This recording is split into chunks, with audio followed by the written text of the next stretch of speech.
इससे previous lecture में हम आपको बताए थे कि रेजिस्टेंस वेल्डिंग क्या होता है।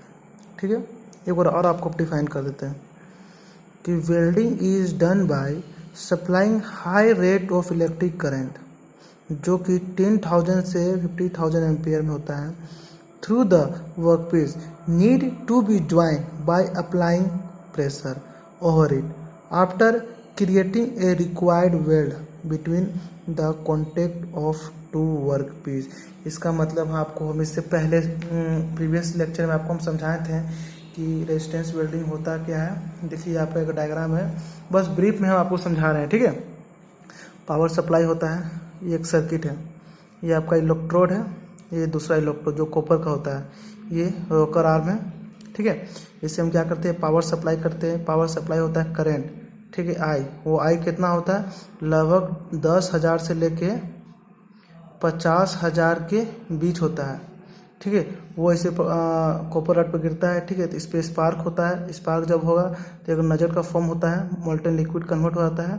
तो यहाँ पर क्या होता है, दो वर्क पीस, इस पॉइंट पे क्या होता है कि लिक्विड कन्वर्ट हो जाता है। ठीक है, और ये क्या होता है, रोकर आर्म होता है। रोकर आर्म का यूज क्या होता है, रोकर आर्म प्रेशर अप्लाई करता है। ठीक है, रोकर आर्म क्या करता है, प्रेशर अप्लाई करता है इसमें, इस जगह वेल्डिंग करने के लिए। ये आपको हम बताए थे इससे प्रीवियस चैप्टर में।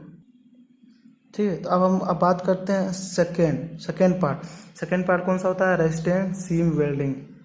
तो रेजिस्टेंस सीम वेल्डिंग हम क्यों बनाए, क्योंकि स्पॉट वेल्डिंग में कुछ एरर आ रहा था। वो एरर क्या था, स्पीड का एरर था, लो स्पीड आ रहा था, और उसमें डिसकंटिन्यूअस वेल्डिंग हो रहा था, तो लीकेज का प्रॉब्लम भी हो रहा था। इसलिए हम लोग बनाए रेजिस्टेंस सीम वेल्डिंग, क्रिएट किए। रेजिस्टेंस सीम वेल्डिंग में क्या करते हैं, देखिए रेजिस्टेंस सीम वेल्डिंग में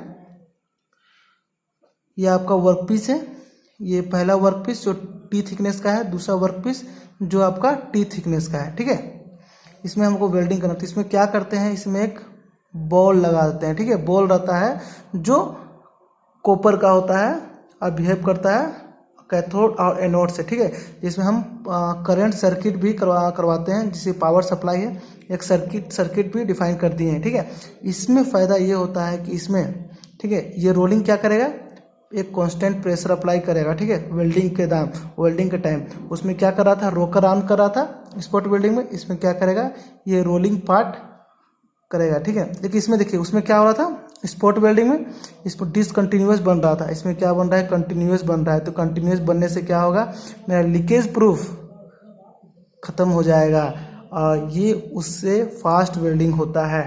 ठीक है, ये तो आप जानते होंगे, V इक्वल टू पाइडियन अपॉन 60 से होगा। ठीक है, नॉर्मल एप्लीकेशन क्या है, fabrication of fuel tank, radiator, exhaust pipe of automobile. देखिए फ्यूल टैंक जो बनाएंगे, तो फ्यूल टैंक हम जब भी बनाएंगे तो उसमें हमको क्या होना चाहिए, कंटिन्यूअस होना चाहिए। ठीक है, कंटिन्यूअस वेल्डिंग होना चाहिए, नो लीकेज होना चाहिए, ये सब तो होना चाहिए। इसलिए हम किससे करते हैं, रेजिस्टेंस सीम वेल्डिंग से करते हैं, स्पॉट वेल्डिंग से नहीं करते हैं। आपको याद होगा स्पॉट वेल्डिंग में हम कहाँ करते थे, ऑटोमोबाइल इंडस्ट्री में करते थे, एरोस्पेस इंजीनियरिंग करते थे। नाउ थर्ड है प्रोजेक्शन वेल्डिंग। तीनों आपको जो पता है वो रेजिस्टेंस वेल्डिंग का ही एग्जाम्पल है, इसे बोलते हैं प्रोजेक्शन रेजिस्टेंस वेल्डिंग। ठीक है, इसमें आप ध्यान रखें यहाँ क्या लिखा, स्पॉटिंग करने के लिए प्रोजेक्शन बना होता है। ठीक है, प्रोजेक्शन वेल्डिंग जैसा नाम है वैसा ही उसका काम है। ठीक है, जैसा नाम है वैसा ही काम है। तो आप ध्यान रखिए, प्रोजेक्शन वेल्डिंग को याद कैसे रखेंगे। प्रोजेक्शन का मतलब क्या है कि एक प्रोजेक्शन बना होना चाहिए। ठीक है, एक प्रोजेक्शन बना होना चाहिए। आप देखिए प्रोजेक्शन आपको दिखाते हैं, सारा डायग्राम सेम है। ये क्या है, कॉपर रॉड है, ये कॉपर रॉड है, सर्किट है, पावर सप्लाई कर रहे हैं। ठीक है, सारा कुछ वही सब है। इसमें से क्या होगा, करंट फ्लो होगा जो 1000 से 50,000 तक, 10,000 से 50,000 के बीच में होता है। ठीक है, देखिए प्रोजेक्शन क्या होता है, ये आपका वर्क पीस है, ये वर्क पीस, इसी वर्क पीस में क्या होता है, प्रोजेक्शन किया होता है पहले से, ये पहले से डिफाइन होता है। ठीक है, ये पहले से डिफाइन होता है। देखिए अब पहले से डिफाइन है तो क्या होगा, सेम वही प्रोसेस होगा। करंट फ्लो होगा तो कॉपर में जाएगा, तो एनर्जी कैथोड एनोड से डिफाइन होगा। एनोड से डिफाइन होगा तो ये क्या होगा, ये जो प्रोजेक्शन बना है वो high amount of heat gain करेगा, तो ये क्या होगा, मेल्ट होने लगेगा। मेल्ट होने लगा तो यही कॉपर रॉड से हम क्या करेंगे, प्रेशर अप्लाई करेंगे, यही कॉपर रॉड से प्रेशर अप्लाई करेंगे और ये इसमें क्या हो जाएगा, वेल्ड हो जाएगा। ठीक है, ये वर्क पीस में क्या होगा, वेल्ड हो जाएगा। लेकिन इसमें भी आप देख रहे हैं, इसमें भी क्या है, डिमेरिट्स, कंटिन्यूस, तो इसमें भी नहीं हो रहा है, इसमें भी क्या हो रहा है, डिसकंटिन्यूस। देखिए या इस जगह हो रहा है, इस जगह नहीं हो रहा है, इस पॉइंट पे हो रहा है, इस पॉइंट पे नहीं हो रहा है, तो इसमें किस टाइप का हो रहा है, डिसकंटिन्यूस हो रहा है। डिसकंटिन्यूस हो रहा है इसका मतलब लीकेज का प्रॉब्लम आएगा। इतना तो आप समझ रहे हैं, लीकेज का प्रॉब्लम आएगा। देखिए यहाँ एक लिखा हुआ है, process of creating projection on sheet is called embossing. अब इम्बोसिंग क्या होता है, ये जो प्रोसेस हम कर रहे हैं प्रोजेक्शन के लिए, ये प्रोजेक्शन पहले से डिफाइन करना वर्कपीस में, उसको हम इम्बोसिस करते हैं। एक बात आप ध्यान रखिएगा, प्रोजेक्शन वेल्डिंग में हम लार्ज शीट, ठीक है, प्रोजेक्शन वेल्डिंग में हम कैसा यूज करते हैं, लार्ज शीट यूज करते हैं।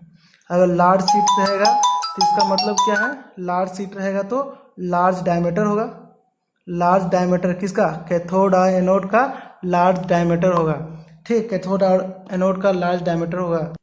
जैसा कि अभी आपको हम बताएं कि किसके किसके लिए यूज होता है, तो लार्ज शीट को ऑपरेट करते हैं। ठीक है, लार्ज शीट में यूज करने के लिए होता है। So large diameter of copper rod use होगा। सिंपल याद रखिएगा कि प्रोजेक्शन वेल्डिंग का मतलब क्या है, प्रोजेक्शन वेल्डिंग का मतलब है कि प्रोजेक्शन बना होगा और एक लार्ज शीट को हम डिफाइन करते हैं, उसको ऑपरेट करते हैं। अगर लार्ज शीट होगा तो लार्ज कॉपर का डायमीटर होगा। ठीक है, देखिए लिखा हुआ है करंट सप्लाई करेंगे हैंस जो, ठीक है, ये समझ लिए।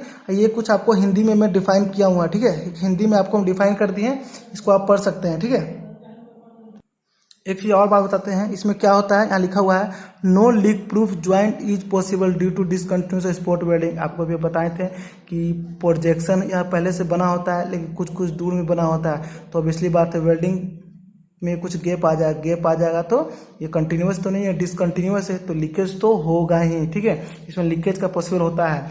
और उसके बाद इंडेंटेशन इसमें नहीं होता है। इंडेंटेशन का मतलब बताए थे आपको, इंडेंटेशन क्या होता है, indentation, no indentation required. Indentation का मतलब क्या होता है, स्क्वीजिंग टाइम।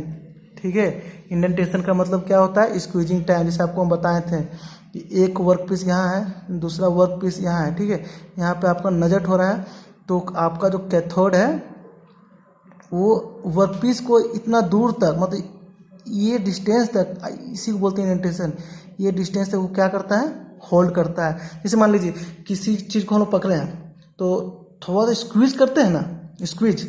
ठीक है, अब मान लीजिए इसको हम रखे हैं तो इसको हम क्या करेंगे, स्क्वीज करेंगे, तो स्क्वीज कुछ डिस्टेंस तो होता है ना, तो वो डिस्टेंस को इंडेंटेशन बोलते हैं। लेकिन इस केस में इंडेंटेशन नहीं होता है। ठीक है, देखिए एप्लीकेशन कहाँ का यूज होता है, joining of thread screw and nuts on sheet metal. Screw और नट को बनाने के लिए यूज होता है।